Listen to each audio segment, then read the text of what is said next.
Addiction for me began at the age of 11, and it was just horrendous. As we all know, addiction is horrendous. And, 15 years ago, I was really blessed to start on a recovery journey. And I remember many years ago, I stood in front of Bournemouth Magistrate Court, looking at a possible sentence, drink driving and different things. And I'd sworn on the Bible that day. And they asked me the question, will I ever drink again? And I'm like, flipping heck. That's a heck of a question to ask someone like me that used to drink 2 litres of vodka a day and just cause carnage. And you know what I said to them up there? I said, I'll continue to do meetings, I'll continue to do everything, work with people in recovery, all that stuff. And then I stopped, and that was it, what they thought. And I actually said to them, can I say one more thing? And I said, if I keep God at the centre of my life, I know I will never, ever have to drink again. And that is my story. And I believe that's the same for all of us. And I'd love to stand here and tell you that recovery's been plain sailing. That is not my story at all. If anything, recovery has been tough. I went through cancer after a couple of years in recovery, got through that. And then I had to do CPR on my mum. A woman that has been there from day one for me. And, she is alive to tell the tale. Praise God. Jesus was there, he was in that room with me, and the beautiful thing was, and I'll tell you this at the end, what happened. There is a little bit more to that. I've only got a few minutes.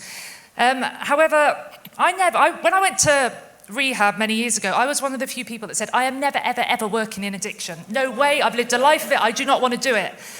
God has a very funny sense of humour, as we know. And now I run addiction work, and for the last 9 years, I've been leading recovery ministries, running courses. I remember in that rehab, I couldn't even be in a room more than 2 people out of fear of anxiety. I'm a bit nervous up here because this means something to me, and that's okay. But goodness, God turns our weaknesses into strengths all the time. It's happening here today in this very room right now. And he will do it in your life. You just have to believe and put your trust in him. And, that's been my experience. So anyway, I've been leading recovery ministries, like Amber kindly said. Goodness knows how I got on telly.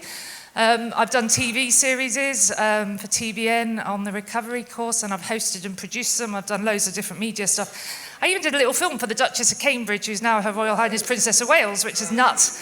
An addiction, it doesn't discriminate. It happens to everybody, people that have been brought up well and ones that haven't as well, and that's the cunning thing about it. But anyway, like I said, I've been running these courses and different things, and even in my little hometown of Bournemouth, which I love, we've seen over 1,500 people come to Christian recovery courses. There is a hunger, and I describe it like there's a cross-shaped hole that needs filling, and we are in the business of doing that. And we've set up a charity called STAR, which stands for Steps to Active Recovery. And basically it's about equipping churches to do this stuff. It comes at it from a professional standard, because all too often addiction ministries are seen as a messy ministry, we're not going to invest in it. Well, I think that's wrong. I think we need to put emphasis and professionalism into this so that people can actually feel their value. That's why I love this conference. They have worked so hard to produce an amazing conference for you, and the behind the scenes stuff is phenomenal, because you are worth it. You are worth dedication and love and time and energy and professionalism. So I'll end on this. I've changed a little bit about what I was going to say, but I've witnessed people that are dead coming to life. Not just in addiction work, When I said about doing CPR on my mum back in 2012, she had a sudden cardiac arrest in front of me. The paramedics came, they took over. We've been doing CPR on her. And literally, the paramedics said at the end it's not the end, after about 6 or 7 times, he said, I'm so sorry, we can't do any more. And this peace just fell on me.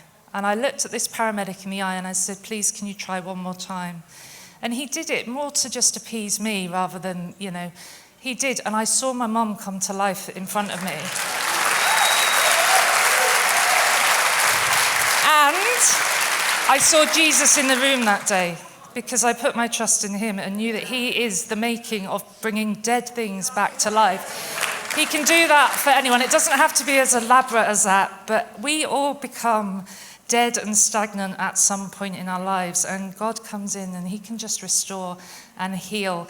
And, you know, we get a part to play in these ministries. There's some fantastic ministries here, and we just want to bring them together, equip churches through amazing courses. We've got an online recovery course that people can join in. Just grab a leaflet. It's bringing modernness into recovery from a Christian perspective. And we get the opportunity, and someone said it once, we get that front row seat to miracles. And that is possible for all of us. Whatever stage of the journey you're on, you will be able to bless other people. So I think that's all from me today. It's just a very short, sweet little snippet of what I am, you know, who I am and what we're up to. Come and find out more if you're from a church and would like to actually get some professional support in running addiction work, speak to us. Or if you want to run life courses or anything like that, come and speak to us. And that's me.